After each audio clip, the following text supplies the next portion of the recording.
ಎಲ್ರಿಗೂ ನಮಸ್ಕಾರ. ನೀವು ನೋಡ್ತಾ ಇದ್ದೀರಾ ಫಿಲ್ಮಿ ಫೈಂಟ್. ಇವತ್ತು ಯಾವ ಸಿನಿಮಾ ಬಗ್ಗೆ ರಿವ್ಯೂ ಅಂದರೆ ಅದು ಕಲ್ಟ್ ಸಿನಿಮಾ ಬಂದು ತುಂಬ ದಿನ ಆಯಿತು.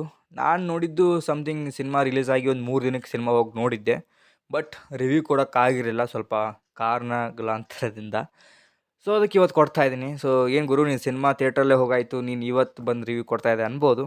ಬಟ್ ನಾನು ಸಿನಿಮಾ ನೋಡಿದ್ದೀನಿ, ನನಗೇನು ಅನ್ನಿಸ್ತನ್ನ ಈಗಲಾದರೂ ಹೇಳ್ತೀನಿ, ಅಥವಾ ಇನ್ನೂ 1 ತಿಂಗಳಾದರೂ ಕೂಡ ಹೇಳೇ ಹೇಳ್ತಿದ್ದೆ. ಸೊ ಈಗ ಆರಾಮಾಗಿದ್ದೀನಿ. ಸೊ ಅದಕ್ಕೆ ಮಾಡ್ತಾ ಇದ್ದೀನಿ.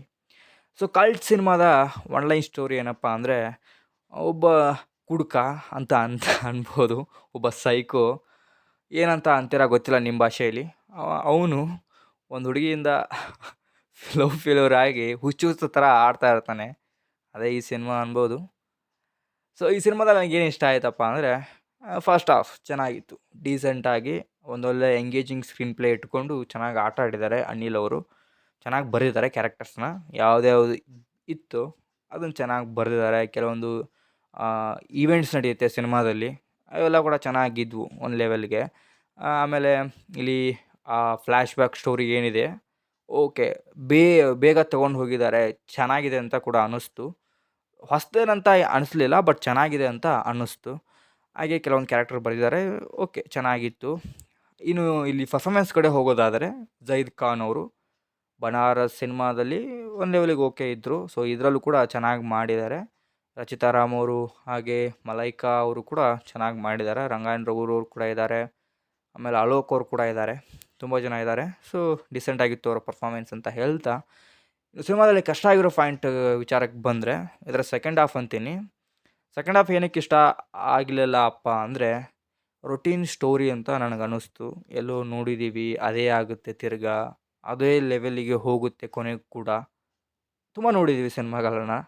ಆಮೇಲೆ ರಚಿತಾರಾಮ್ ಅವರು ಫ್ಲ್ಯಾಶ್ ಬ್ಯಾಕ್ ಬರುತ್ತೆ, ಅದು ನನಗೆ ಇನ್ನೂ ಸಖತ್ ಇರಿಟೇಟ್ ಅನಿಸ್ತಾ ಇತ್ತು.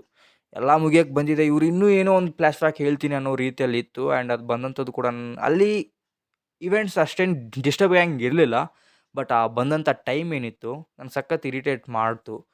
ಹಾಗೇ ನಾವು ಇದು ಸಿನಿಮಾ ಸ್ಟಾರ್ಟಿಂಗಿಂದನೂ ಕೂಡ ಓಕೆ, ಒಂದು ಲೆವೆಲಿಗೆ ಏನೋ ಬೇರೆ ಥರ ಇದೆ ಅಂತ ಸ್ಟಾರ್ಟಿಂಗ್ ಅನಿಸುತ್ತೆ. ಬಟ್ ಹೋಗ್ತಾ ಹೋಗ್ತಾ ಅದೇ ವೇನಲ್ಲೇ ಹೋಗುತ್ತೆ.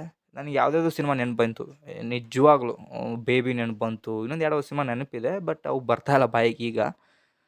ಒಟ್ಟಾರೆಯಾಗಿ ಒಂದು ರೊಟೀನ್ ಟೆಂಪ್ಲೇಟ್ ನಾವು ಫಾಲೋ ಮಾಡಿ ಕೆಲವೊಂದಷ್ಟು ಸಿನಿಮಾಗಳನ್ನ ಇನ್ಸ್ಪೈರ್ ಆಗಿ ಈ ಸಿನಿಮಾನ ಮಾಡಿದಾರೆ ಅಂತ ನನಗನ್ಸುತ್ತೆ. ಬೆಟರಾಗಿ ಮಾಡ್ಬೋದಿತ್ತು, ಬಟ್ ಗೊತ್ತಿಲ್ಲ ಏನಕ್ಕೆ ಈ ಸಿನಿಮಾ ಕಲ್ಟ್ ಇಟ್ಟಿದ್ದಾರೆ ಅಂತ ನನಗೆ ದೇವ್ರಾಣಿಗೆ ಗೊತ್ತಾಗಲಿಲ್ಲ. ಬಟ್ ಈ ಸಿನಿಮಾ ಕಲ್ಟ್ ಅಂತ ಯಾವತ್ತೂ ಅನ್ಸ್ಕೋದಿಲ್ಲ. ಸ್ಟೋರಿನೇ ಒಂದು ಲೆವೆಲಿಗೆ ಓಕೆ ಆ ಥರನೂ ಇಲ್ಲ. ಸೊ ಇದಾಗಿತ್ತು ಗೈಸ್ ಇವತ್ತಿನ ನನ್ನ ರಿವ್ಯೂ.